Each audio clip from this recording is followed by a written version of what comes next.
SoundCloud. Hello, welcome back for Financially Fit, here with Alan Dembski and Tanya Baya with Buffalo First Ah, Wealth Management. So I think we have a very exciting topic for today. As the school year is winding down for most schools, and kids are kind of going back in more days than two in some school districts, I guess. But in any event, we thought we would dedicate today to some teacher 403B retirement presentation. We work with teachers, as most of you hopefully know, or if you don't, you do now, in select school districts, of course, depending on, there's a lot of things that are involved with 403Bs. But for the most part, we can work with many school districts, both locally and nationally, if they have a non-ERISA 403B plan. So Tanya and I thought it would be a good topic to kind of explain the three different types of 403B accounts that we see in the marketplace on a regular basis. And hopefully we can just inform some teachers to make a wise decision when saving for retirement. And certainly as the pension system's starting to change, it's always good to supplement your pension income with outside assets if you need to, in addition to, again, your pension, Social Security. Some states, they don't pay into Social Security for teachers. So they're not eligible for Social Security if you're not paying into in some other states. So, but we're going to localize this to Western New York because that's what we see most, because that's where we live and do business and our kids go to school. So with that, sure. we're going to start with mutual fund type accounts, and Tanya's going to kind of explain some of those and how they work with the mutual funds. And of course, I can't stand here quiet, and I might chime in for a piece of that too. Actually, I would like to start with one other thing first, and that is, I don't know if anybody knows that, but I used to be a teacher. And so I Oh actually yes, I also, forgot. Oh my God. he totally forgot. Anyway, I was a teacher in both Hawaii and California. And I did participate in a 403B because I thought it was a great idea to try to supplement for my retirement. The only options at that point in time were really annuities. And I watched my money go in, and they would take, some of them were in mutual funds within the annuities. Whatever the case may be, it took about 5.75% of my money off every time I put it in. So when I put in, let's say $100 a month, I was losing 5.75%, which meant I was really only putting in $94.25, right, Alan? I got that number Yeah. right? So especially when you were talking about like the late 1990s and the 2000s, the stock market wasn't growing in a really great, in a hugely large deal. So it took almost 2 years for my money to actually get back to the $100 that I was taking out of my account in order to get it back up to that $100 so I could start growing my assets.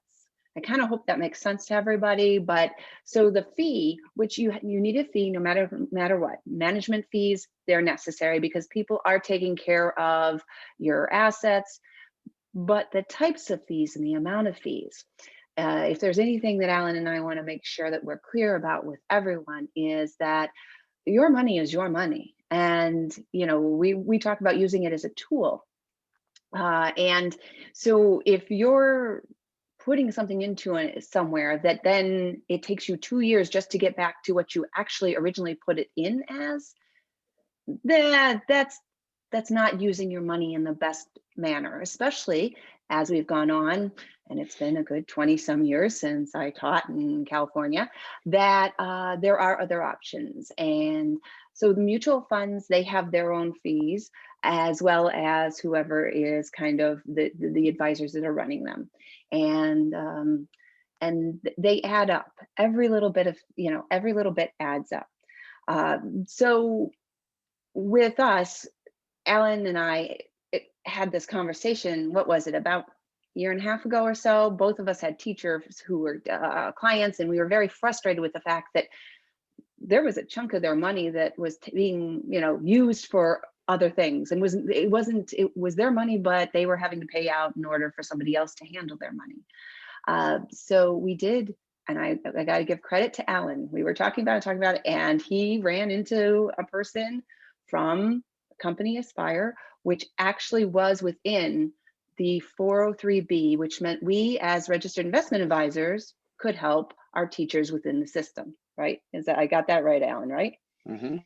All right. So we now are able to use ETFs, and we're able to use our, you know, our management fee and make it a very small one that allows for, more of the money, more of the teacher's money to work for them.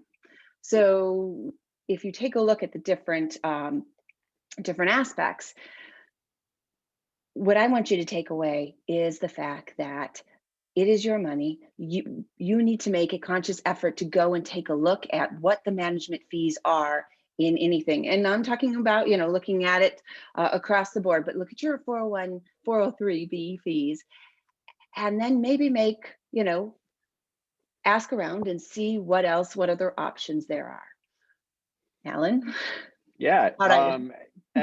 I think one of the things that popped in my head as we were going through this was, teachers do a great job of teaching our kids and educating Yes. our kids. And that's what our job is for teachers, is to educate the teacher on the different types of plans out there. I mean, most teachers, and if they've been in the system for a while, they're familiar with the TSA. And some people, just like they don't understand what a 401k is, they just hear the letters and know that they can contribute monthly out of their paycheck or biweekly out of their paycheck, whatever they get paid. But the TSA is a tax sheltered annuity. So with an annuity offered by a life insurance company, usually, or an insurance company, there's generally extra costs associated with insurance, whether it's contract fees, they call it M&E expenses, mortality, and admin expenses. So it was funny. I used to have this years ago when I was in the insurance business, one of our wholesalers, I won't mention his name because he's still in the business. He's a great guy though, but he used to make joke of the expenses. And he used to say that the M&E were the meals and entertainment expense for the agents. Ouch. So Oh, yeah, it was, so, in the insurance industry, the insurance agents like to have a good time. So you could definitely see where some of that money was being spent. But at the end of the day, it's coming out of the client's accounts. right. And same thing with the mutual fund. You're paying the upfront sales charges, which, investments have a cost to them. We can't get away from that. We have a cost. That's how we get paid. However, but knowing your options and what to look for in the expenses is a huge deal. When we were looking at the 403B market, I mean, generally, when we were looking at presenting this to a local school district, one of the largest in the area, we were anywhere from $700 a year, and the high point was almost $2,000 a year that we could save a teacher in just fees. Now we did an average account size of 75,000, so that's where those numbers were coming from. But almost $2,000 in fees. So why can we do it cheaper? Because there's not extra costs that are layered on top of the expenses of the investment, on top of insurance charges, death rates, and all that other stuff. We don't need that. So we were able to show on the low end what we would be able to save a teacher, and then the high end. And the fees that we came up with weren't something that we made up. I mean, we went back and looked at all the vendors on these 403B lists, looked at their products, and everything's on the internet. So Mhm. it was all right there for us to look at. We weren't hiding anything or disclosing false information. And think about it. Alan says $2,000. That's okay. So it sounds big, $2,000, but that's $2,000 that is no longer in the teacher's pocket. That is $2,000 that, if it had stayed in that account, has compounding interest. It's just not, and it's $200,000 a year. And, that rolls into quite a bit of money when as you go along throughout the years. So it was very exciting for us to be able to find this, this product that we could really help teachers with. Um, yeah. So I just want to tell this story. I won't mention the company's name, but they have a green mark that trails their company. So we reached out to them to be able to offer 403Bs because we seen what teachers were paying and what the expenses were. And we reached out to this company and said, hey, you have a 403B. Can we partner with your company to offer teachers 403Bs? Because we don't hold assets with us. So we need a custodian. And this company said, well, if you have $15 million, you can come aboard. We're like, we don't have any money yet. We're not working with teachers yet. So, but it was funny how that all transpired and how, certain investment companies don't even want to get into that space or work with advisors in that space. So it's kind of a tough thing. It's a little, I guess it's a little bit better than 401ks because you got multiple vendors in a 403Bs, but there's always a cost that's associated with that. And just, again, just remember, it is your money. And so being just aware, and that's what Alan and I do at Buffalo First Wealth Management. We educate people on all of the, different sorts of options. And that's why we enjoy doing these videos, is because there's so many little things in the financials that most people would be unaware of that we can pass on and, again, help our clients grow their assets in very simple ways. With very simple changes. And people know what they pay when they go to the doctor. People know what they pay when they go to the dentist. And investment shouldn't be any different. We're very upfront with our fees. You can go right on our website. All our fee disclosures are right there for you to look at. Not many firms list them, but we certainly do. Not that fees are everything. I mean, if you're getting, a great service or something like that for your fee, then, all the power to you. But at least understand what those fees are. Yes, exactly. So, and I hate to compare it to a car, I guess, because every time you go buy a car or get a car fixed, it's always this, and this. Yeah. But sometimes investments are the same way. Because, I mean, even, mutual funds versus stocks. Well, this costs this costs this. Mutual funds have management expenses. And then if you want to get real crazy, which we don't have time for today, but you start talking about A shares, B shares, C shares with mutual funds, I shares, T shares now, where does it end? As any sort of person who's looking at their stuff, you stare at it and you think, okay, whatever, it's something that gets so confusing. You may not want to. Feel free to contact us. We would be happy to sit down and just explain what it is. That's what we're here for. So hopefully you enjoyed our little teachers tidbits of the day, I guess, as teachers are starting to wind down. But this is probably a good time of year for the teachers, right? School's starting to wind down.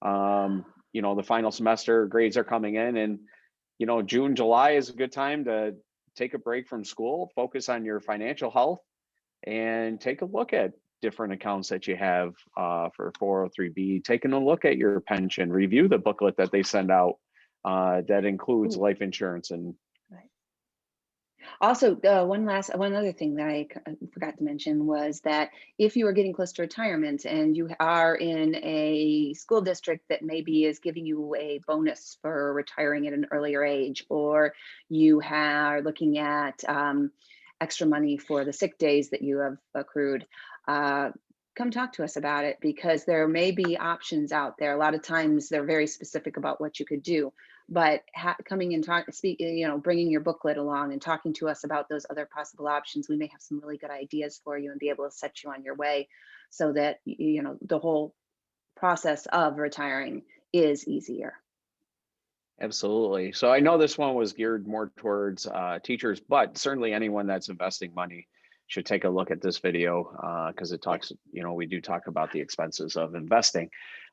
So with that, we have some great topics lined up for next week and the week after. Hope you join in. If you have any comments or questions, feel free to leave a note on our LinkedIn, Facebook, wherever our lovely assistant, we'll post this video. So, or YouTube, our YouTube channel.